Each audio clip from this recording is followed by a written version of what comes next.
Kevalam Jnanamurtim Dvandvatitam Gagana Sadrisham Tattvamasya Dilaksham Ekam Nityam Vimalamachalam Sarvari Sakshi Bhutam Bhavatitam Chagunarahitam Sadgurum Tam Namami. Adorations to the Divine Preceptor, who is the bliss of Brahman, the giver of supreme joy, the embodiment of pure consciousness, beyond the pairs of opposites, vast like the ether, infinite, eternal, beyond all modifications. To that divine Guru, I offer my adorations. Om Shri Gurave Namaha.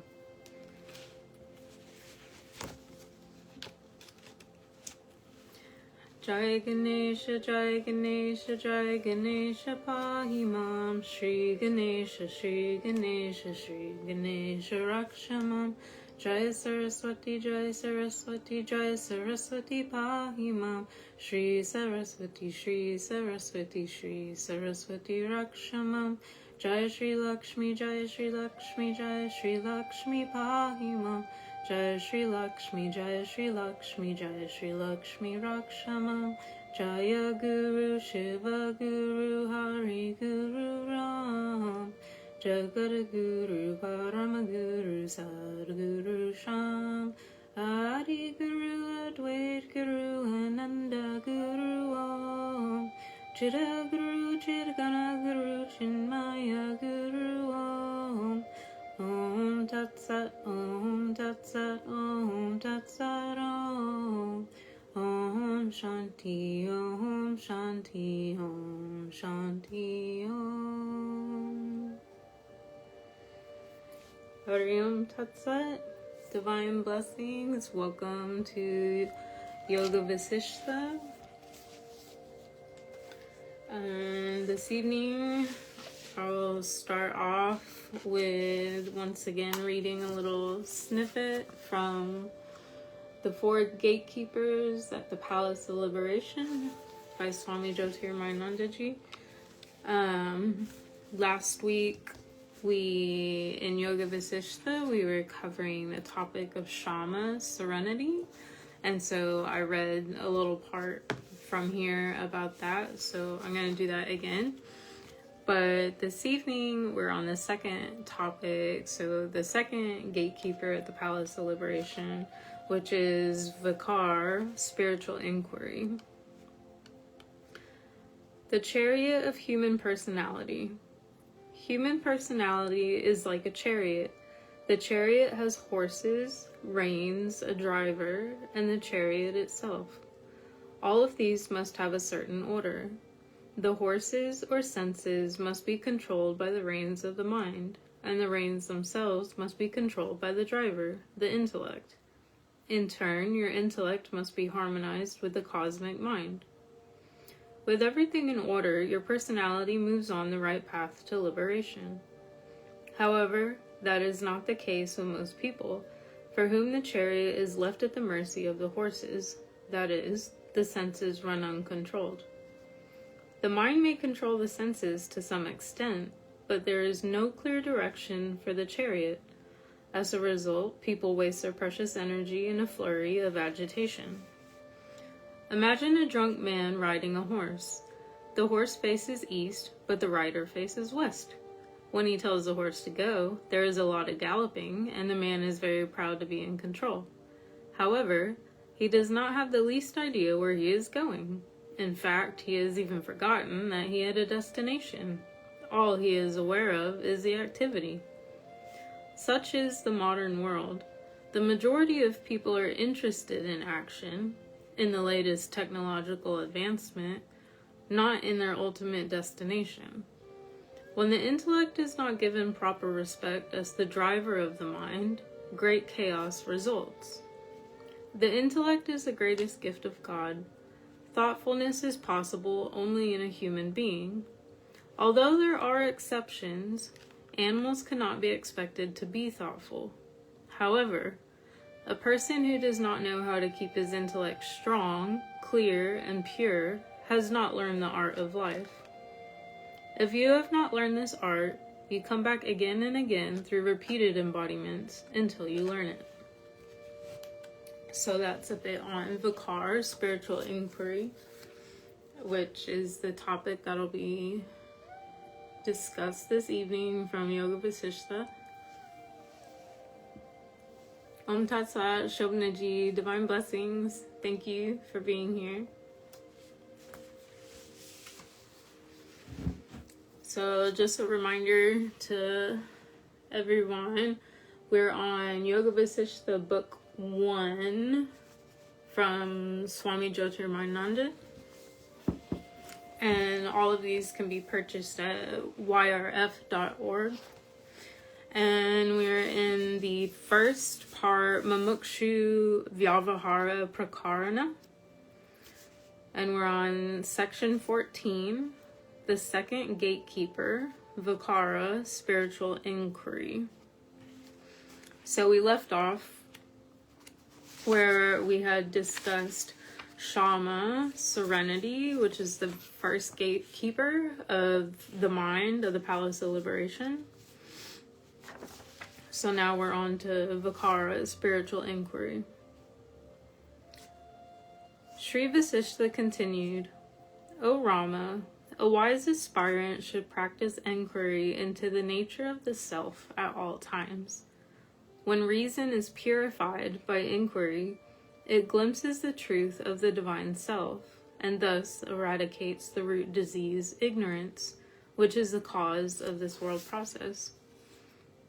So like I mentioned before and in other videos, other Satsangas, the practice of inquiry and questioning and analyzing our actions and our thoughts and our emotions and moods, reasoning behind our actions, like where is the ego involved, or is it not involved in what we're doing?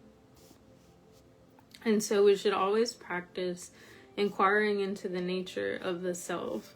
So who are we? Who am I? Who are you? Yes, we're in physical form, and you can visually see with the human sense of eyesight that you can see that we're humans.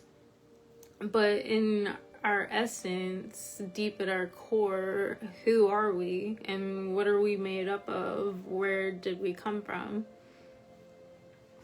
And so through practicing the questioning of these things and inquiring into who we are in essence, our reasoning becomes purified.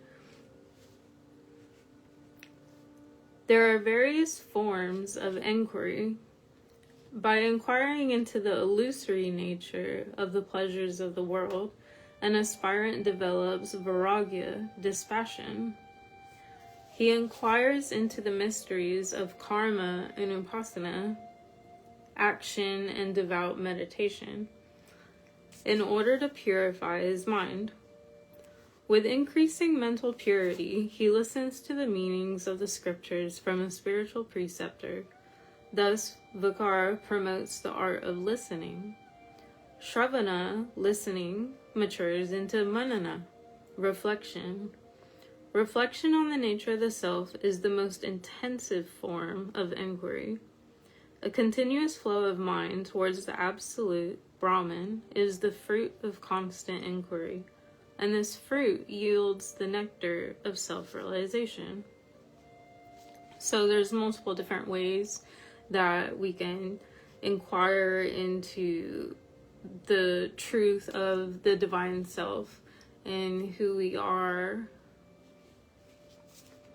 And the more that we purify the mind, and the more that the intellect is purified, and all these impressions from multiple embodiments, when they're thinned out and when they're cleared away, the vision is more clear, it's more visible, and there's more reasoning, there's more understanding, there's more of the drive for liberation of the soul.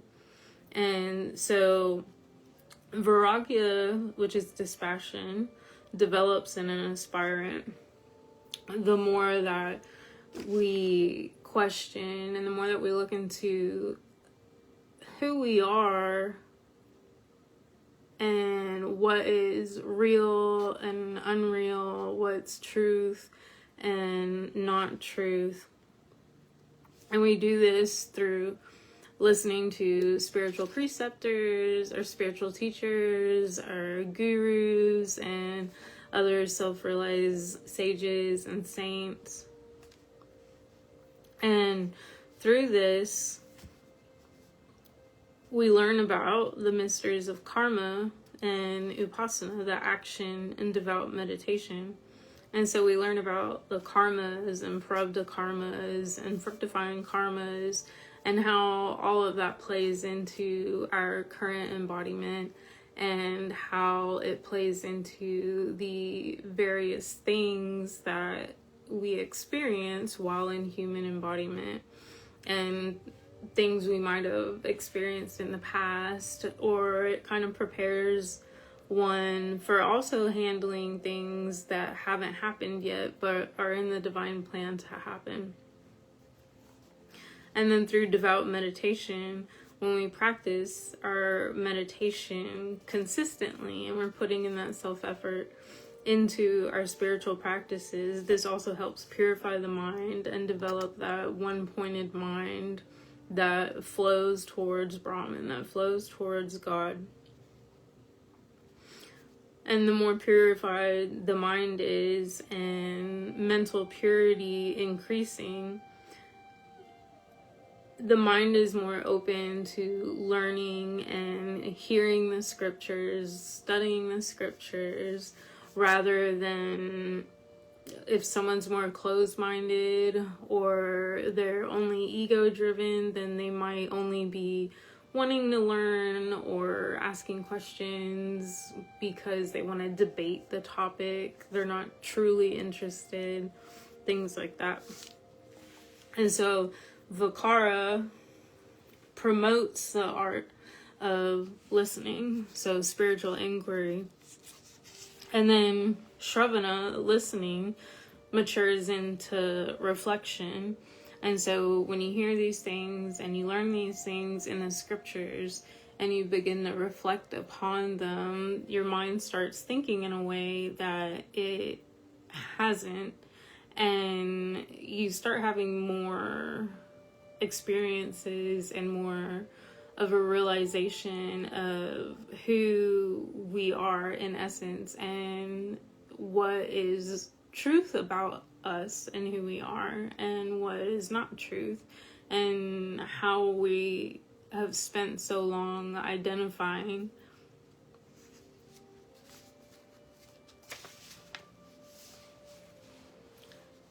hewn down by the sharp sword of Enquiry, which means to chop or to cut. So to chop down or to cut down. By the sharp sword of Enquiry, this forest of adversity does not sprout and flourish anymore. So you think about inquiry into the self, and if you think of it as a sharp sword and then a forest full of adversity, and you're using this spiritual inquiry to go in and you're just chopping down at all the adversities, they're not going to continue sprouting and flourishing anymore. And so the more you inquire, the more there's a deeper understanding, more spiritual understanding into the adversities of life, the sorrows of life. And prosperity and adversity are the two sides of the same coin. And so it's going to flip-flop throughout human embodiment, throughout your lifetime. And it's never going to be just experiencing one. The soul is always going to experience both. When one has lost a dear relative or has met with a terrible calamity, his intellect becomes clouded by delusion and his mind restless. During such conditions, wise men take recourse to enquiry in order to allay the sufferings of the heart and to determine the right course of action to be adopted in life. And this is something that most people can relate to, losing a dear relative or a loved one or a close friend or coworker. And when you hear about the loss of life, it can be very jarring. It can be very emotional or even freezing up. The mind is trying to wrap itself around what just happened. A lot of people can outbursts of crying. There can be anger. There can be a whole slew of emotions that one goes through. And during this time and during adversities and calamities and extreme losses, the intellect becomes cloudy, and so our judgment isn't as good during these times, and the way that we are thinking becomes clouded, because during these times of adversity and in a way when we're at our most vulnerable, is also when the ego presents itself, and this is when deep attachments present itself also. And the mind becomes really restless. So during these conditions, we can take recourse to spiritual inquiry. We can take recourse to meditation and japa practice and praying and things like that, or sadhana.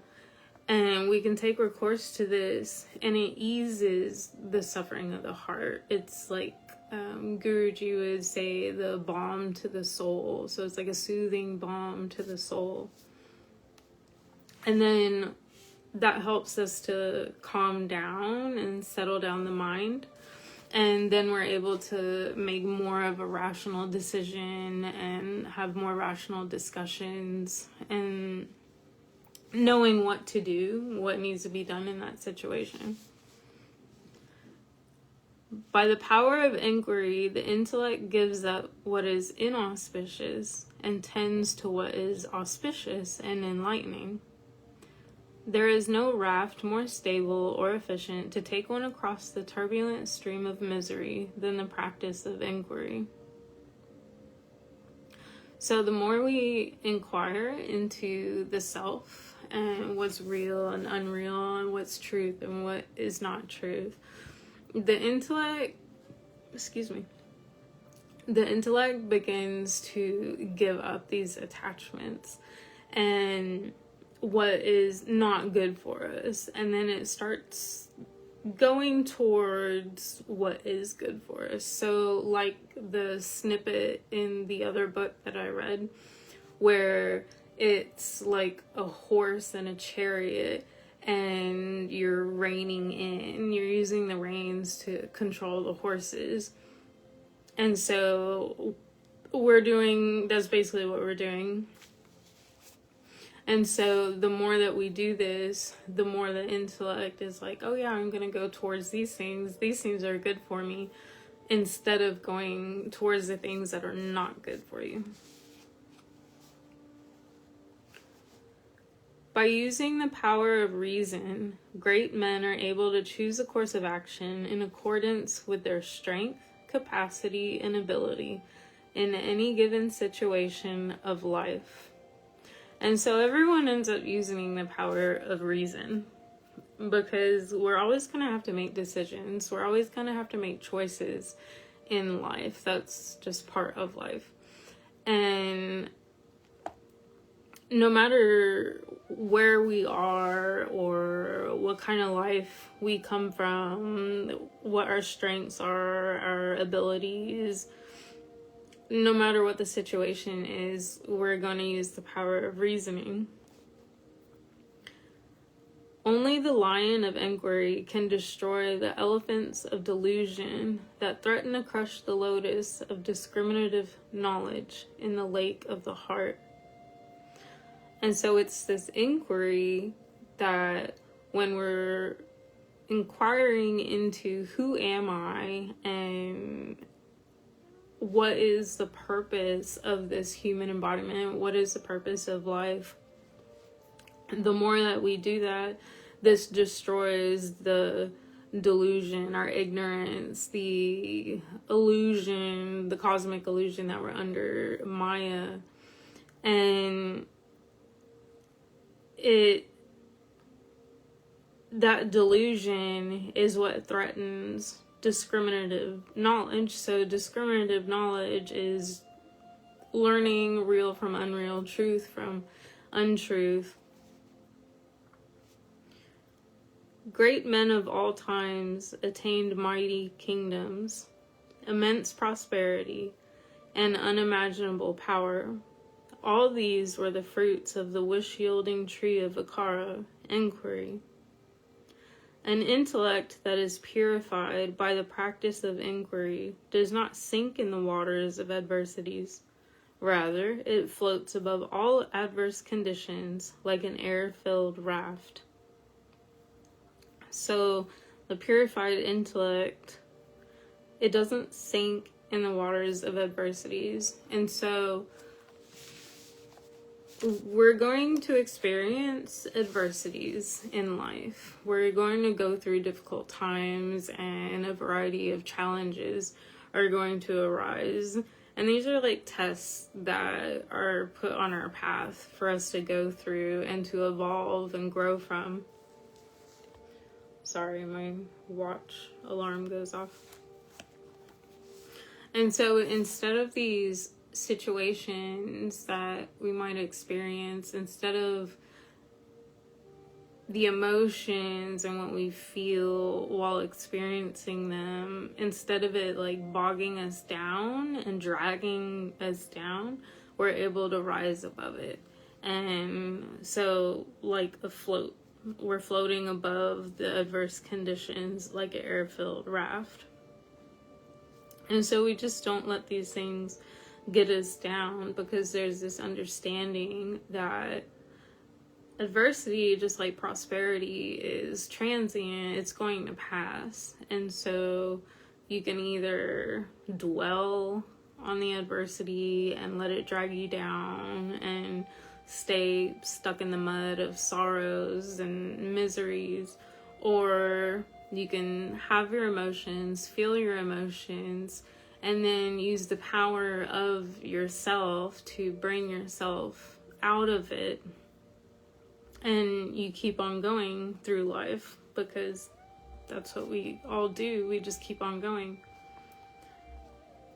All miseries in life are the flowers and fruits of the tree of irrational intellect. And so with an irrational intellect, there's a lot of, the mind likes to finger point. It likes to find things to blame or people to blame. Everything's external. And so there's always an external fault to everything. Whereas with the purified intellect and the purified mind, there's the deeper understanding of the miseries in life is due to our own ignorance. And so a lot of these things that we feel and we go through, and a lot of unnecessary anger and stress and things like that, it's because the mind is not purified, the intellect is not purified, and so it's thinking more irrational instead of rational. Want of inquiry excels collyrium in its blackness, and is more intoxicating than any strong liquor or alcoholic drink. When the lotus of inquiry blooms in the lake of the heart, one shines like the mighty Himalayas. Such a soul manifests sublimity, lofty character, mental stability, and divine realization. The mind of a person who lacks inquiry is filled with dullness. Even the cooling moon can strike such a person like a thunderbolt. Just as a child is afraid of a non-existent ghost, so a dull-witted person is afraid of numerous illusory projections of his own diseased mind. And so the mind of someone who is lacking of inquiry of the self is filled with dullness. And so the cooling moon can strike such a person like a thunderbolt. So when we are lacking in inquiry of the mind, and we're lacking in questioning who we are in essence, we are easily shaken. We aren't stable. There's the analogy of, I'm trying to remember, it's been a while since I've heard it. It's like when there's a flood and the rivers flood over and trees will get like knocked down, but then the grass, it bends and then it bounces back up. And so when we're lacking inquiry in our intellect and our mind and inquiring who we are, we're like those trees where we can just break, we just snap. But then when we do have this purified intellect and the purified mind and the purified heart, we're more like the grass that during the calamity, during the flood, during challenging times, it bends and then it goes back up. And then where it says, just as a child is afraid of a non-existent ghost, so a dull-witted person is afraid of numerous illusory projections of his own diseased mind. And so that's like, you think of a child being scared of a ghost, and how we can look at a child and kind of laugh because it's not a rational fear, because we know that ghosts aren't real. And so similarly is how a dull-witted person is, where there's this irrational fear of numerous illusory projections, but that fear is caused from our own mind. And so the big example of that one, and I was talking about this with someone earlier today, is the fear of death. And it's such a challenging topic for many, many people to talk about and discuss. And the natural instinct is to avoid discussing death and to avoid talking about death. It's not a very casual discussion that people have nowadays. But it's really interesting to think about, because we're all human and we all know that eventually we're going to die. We don't know when, we don't know from what, but we all know that we have a date that's set, and this body will perish. But we continue living day-to-day life as if that's not going to happen. And there's even like wealthy people that spend a lot of money making the physical body seem like it's not aging, and treating the body as if they can like save it from perishing, but it's going to continue aging. And the divine plan works in ways that are beyond our understanding. And so, due to our own ignorance, these illusory projections we put onto our mind. So we know better, but we still do it. And then when these times come up where we have a loss of a loved one, or we might lose our life almost ourselves, that fear comes out, and then that reality hits, like, oh my gosh, I'm wasting my time, I'm wasting my life away doing ridiculous things. And so we put these like projections onto ourselves. Irrationality is the storehouse of all misery in life. So you think of a giant warehouse, and it's just full of thoughts from everybody. And all of these thoughts are the miseries that people experience, or they might experience, just anything that anyone can think of. And it's all crammed into a warehouse.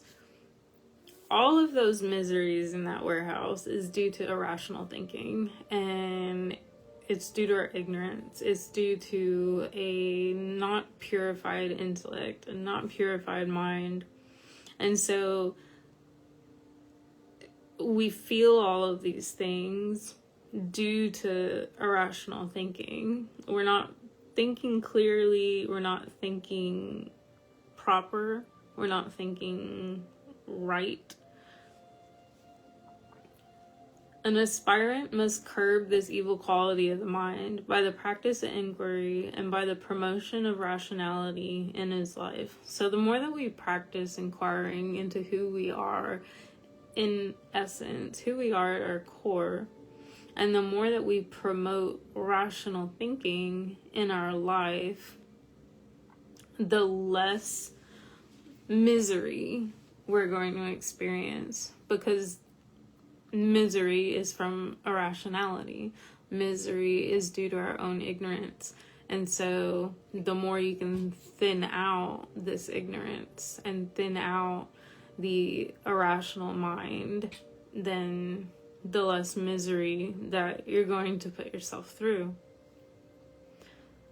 By the practice of inquiry, the mind becomes free from its slavery to desires. The rising of viveka, discriminative knowledge, adorns one's personality, much as the moon adorns the green forests and placid lakes at night.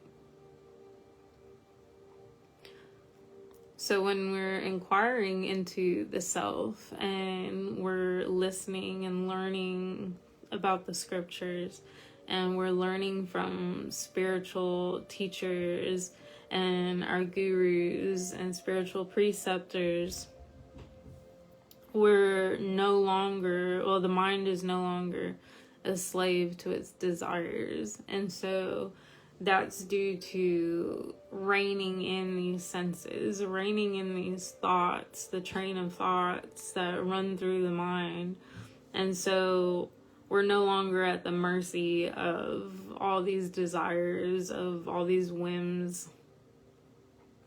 And so viveka, discriminative knowledge, rises, and that blossoms in one's life, and that becomes part of their personality. And so with the discriminative knowledge and discriminative thinking, being able to discern right from wrong, truth from untruth, real from unreal, by being able to do this, we're no longer slaves to the mind. You can rise above it, and you have that clear thinking and being able to rationalize. Due to want of reason and inquiry, all objects of the senses appear charming and desirable. But by the force of inquiry, they become dissipated into mere dust particles. Just as coolness proceeds from the moon, so bliss proceeds from inquiry. And so worldly objects and things like that, at first they're charming, they're desirable. At first we want these things, and when there is desire, there's agitation of the mind. Because if there's like, say this pen is actually something a lot fancier than a pen, but if I have a desire to attain this object and I'm waiting like a long time to get this object, and then something comes in the way of me attaining it, then my mind is agitated, and then not thinking rational, being upset, being stressed out, being disappointed, because now the little ego is, the little self, the little I, is not getting what it wants. And so basically it's throwing a hissy fit up there. And so at first these things seem charming, like, oh yeah, life would be better if I just had XYZ. Or I'd be happier if I had XYZ. But in all truth, this is looking externally and projecting happiness and joy and bliss onto a worldly external object, rather than looking within and reflecting and practicing self-inquiry. And so at first, everything seems charming and desirable, but then once you don't get it or something gets in the way of it, then you see how painful it actually is, especially if you do attain what it is you're desiring and then you lose it, or it gets taken away, or it breaks, and then you're mad, you're angry, you're stressed out because you don't have it anymore. And so that's where it's like poison in the end. Spiritual inquiry leads to the attainment of the immutable state of liberation.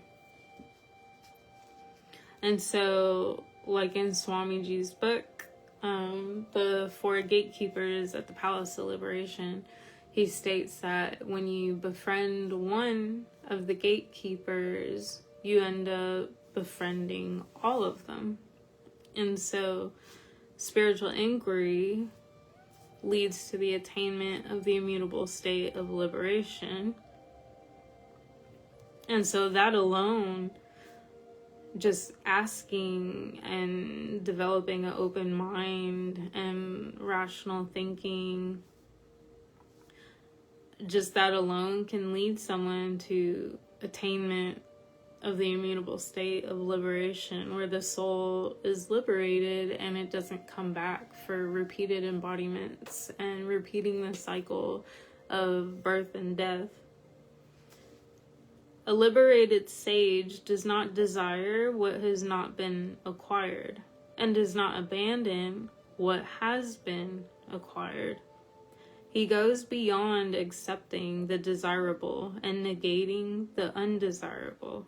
He becomes fully satisfied in his own self. So what we can take away from this is a liberated sage does not desire what has not been acquired. And so that attachment is already worked through. That ego is already worked through. And so the sages aren't sitting there saying, oh, I wish I had a fancy sports car, or I wish I had a mansion, I wish I had name and fame and $1 million, or whatever you can think of. They're not sitting there thinking that. And so they're not desiring what they don't have, because within them, they already have everything. Any worldly object or worldly attainment is nothing compared to the joy and bliss that you experience within. And so they also do not abandon what has been acquired. And so not all liberated sages and saints look like the trying to think of a way to word it. A lot of people automatically will think, that like all self-enlightened sages and saints and gurus and swamis, etc., they think that they have nothing except the bare minimum. While some of them might, because that is a choice, others can be householders, they can be business owners, they could be property managers, they could be farmers, they could be anybody. And so due to time, like the time eras and things like that, there are going to be things that you need to live and to survive. And so not all of these things are abandoned, but the internal attachment is abandoned. The desires are negated. Those are abandoned.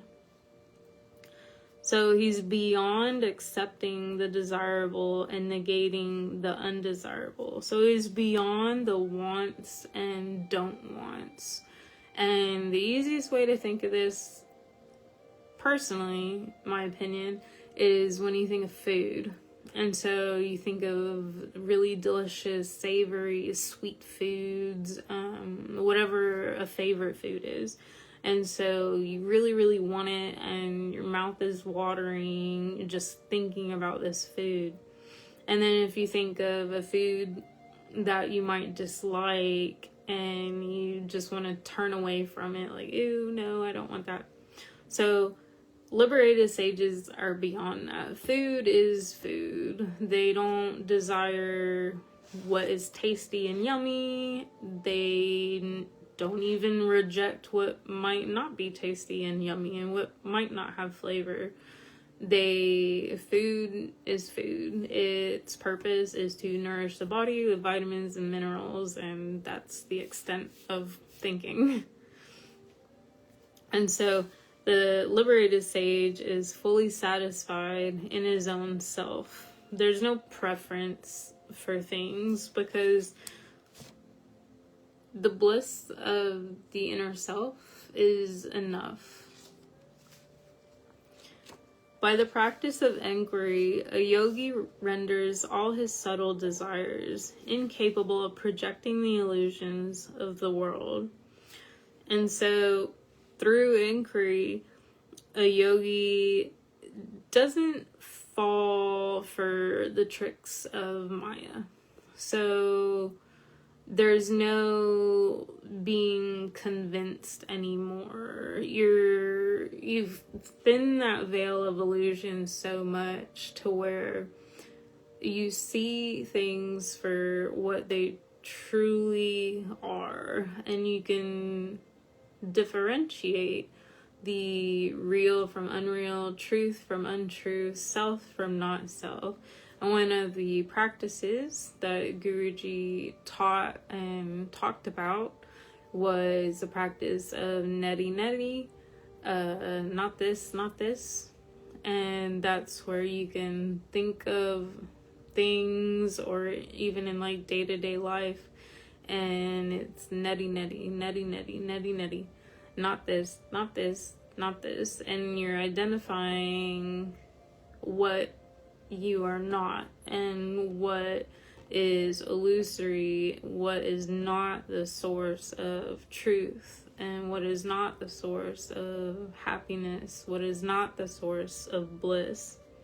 And so that brings you back inwards to the inner essence of who you are, and that is the true self. That is the higher self. Just as mist disappears in the vast sky before the burning rays of the effulgent sun, so the desires of his mind dissolve in the vastness of his consciousness. Devoid of subtle desires, his mind is no longer distracted, and his life is no longer affected by afflictions of raga, attachment, and dvesha, hatred.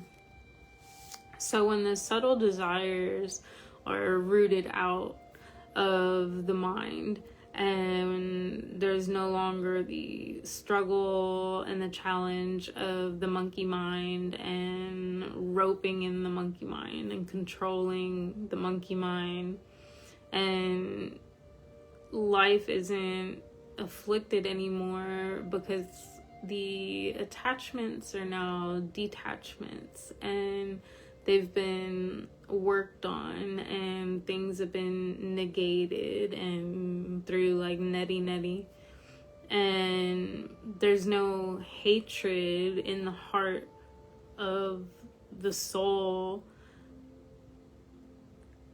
because hatred is now replaced with compassion, a deep compassion, deep sympathy and empathy, understanding that each person is an individual soul. There is such a deeper essence to who everyone is. They are not the physical body. They're not their title. They're not the name, the fame, the fortune, or whatever they've accomplished. Everyone is a soul on this earth and going through a journey of self-realization.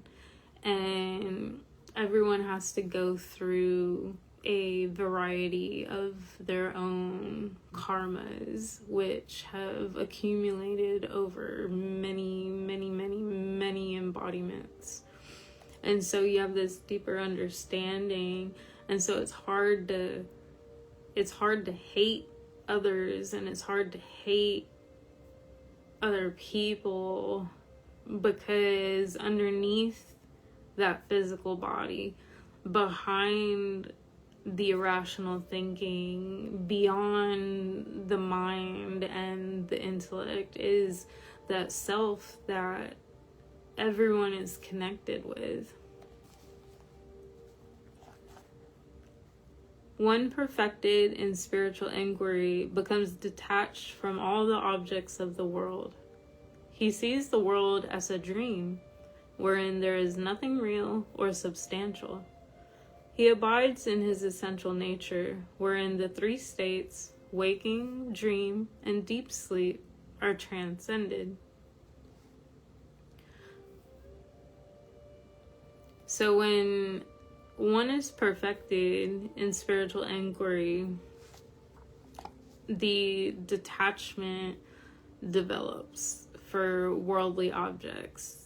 These objects, worldly objects, are no longer desired, and that's no longer the focus of the mind.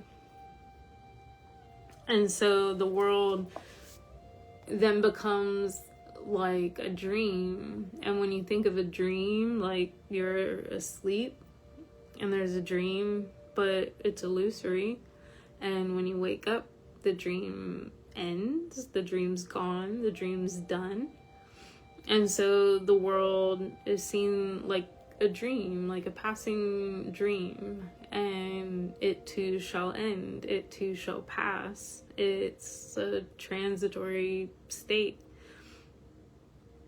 And so he abides in his essential nature, wherein the three states of waking, dream, and deep sleep are transcended.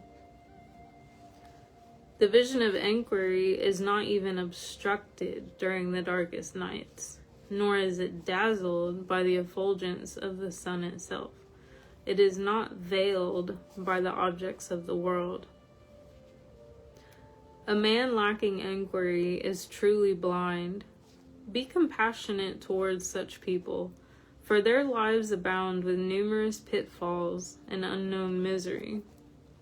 And so this is where compassion comes into play, and having that deep understanding towards all humans, that behind that physical body and the intellect and the mind, their choices, their actions, behind all of that is the soul, is the self. And that's the true nature of who we all are.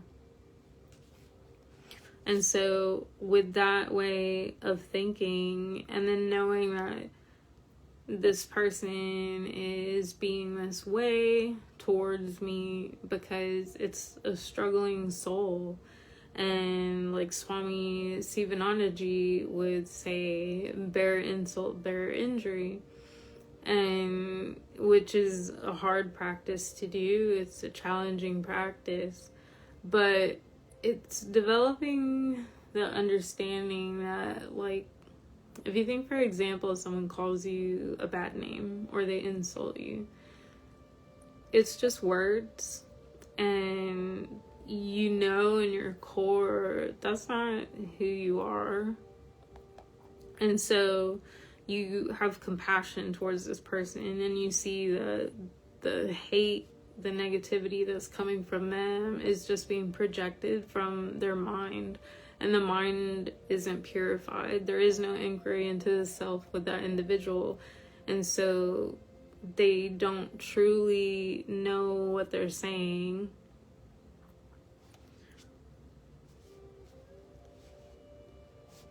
And so diseases, poison, injury by weapons, and venomous snakes do not create as much sorrow as the lack of inquiry does.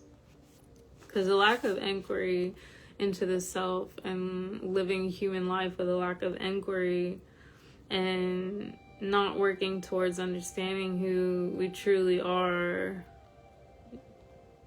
that would be a life full of sorrow, a life full of constant misery, and putting ourselves into this state of stress, anger, anxiety, not properly figuring out who we are, identifying with a physical body or our names and titles, and believing that's who we truly are when that isn't who we truly are. We are the self in essence, in our core.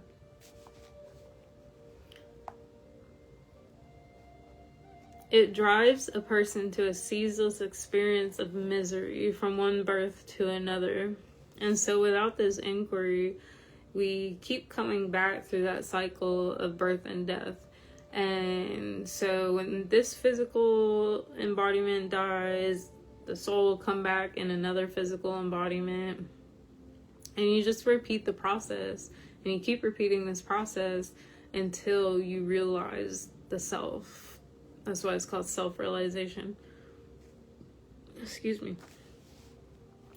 It is better to be a frog in a swamp, or a vermin in filth, or a snake in a dark cave, than to live a life without reason and inquiry. One should inquire, who am I? And whence is this world process?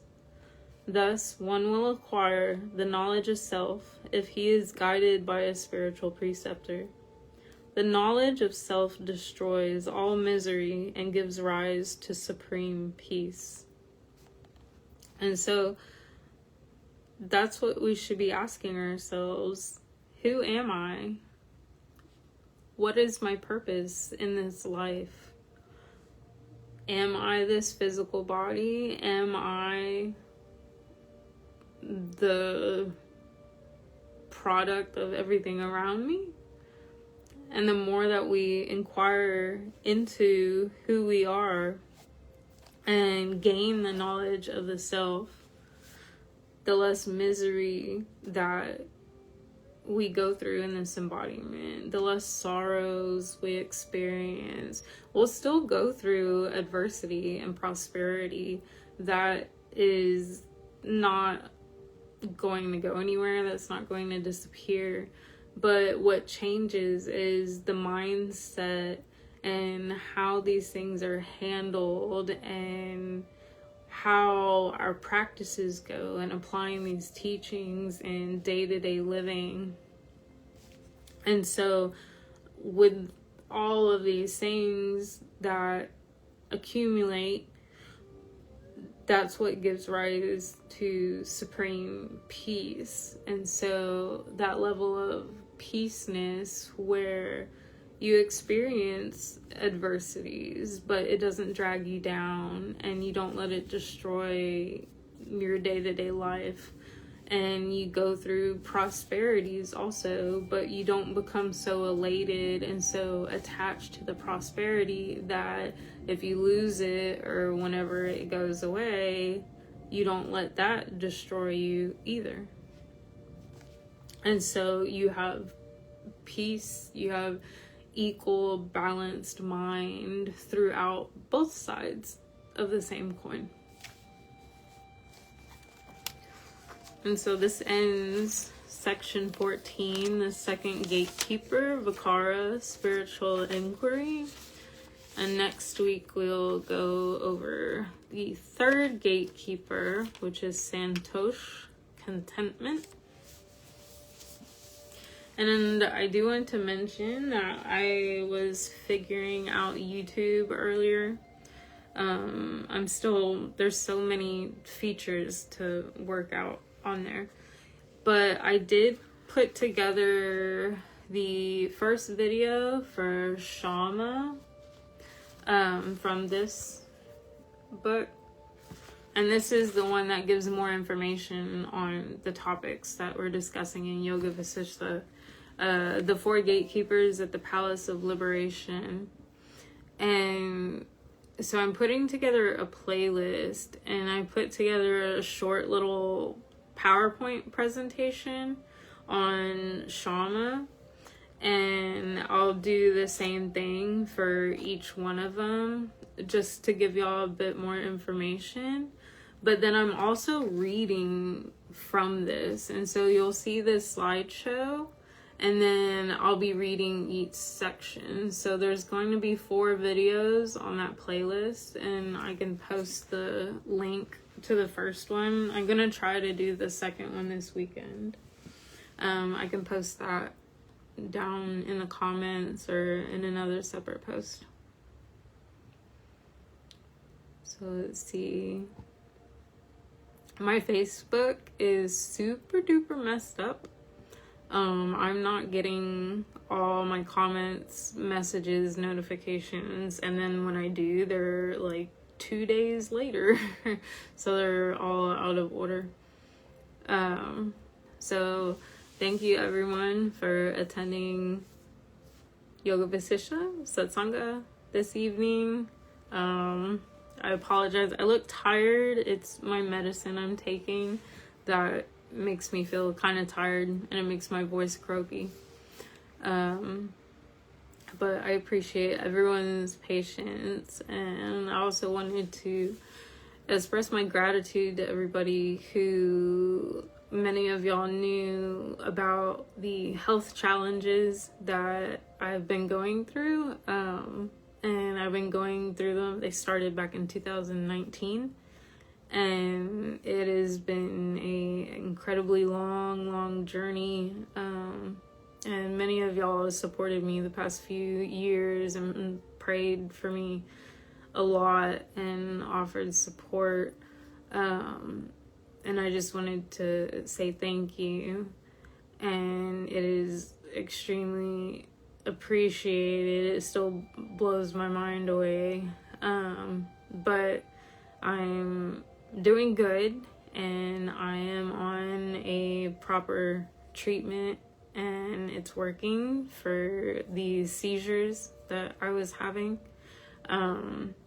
So now I'm adjusting to not having the seizures, but also adjusting to the medicine, which makes me pretty tired. And it makes my voice kind of croaky after I take it. And working on trying to get myself back on routine, because my health kind of made physical activity be on the back burner for quite a while, and then that caused its own issues also, because it's very important for us to be exercising and moving our bodies. And yeah, so I kind of was not doing that because I thought I was making my health worse, which in a way stopping made my health worse. So I'm getting back into the swing of things. with doing yoga asanas and strength training and stuff like that. So just thank you. I'm extremely grateful for everyone's support during all of this and everyone's patience too when it came to responding to messages or comments and things like that. So thank you. Divine blessings to everybody and to your loved ones and your family. And I'm always praying for everybody. I know some of you are going through some difficult times right now. And I'm praying for everyone's safety during basically everything under the umbrella that's happening in the world today. There's a lot going on. And I pray everyone's healthy and has peace of mind. And may the Lord bless you all. Divine blessings. Om Tat Sat. Om Tat Sat. Om Tat Sat.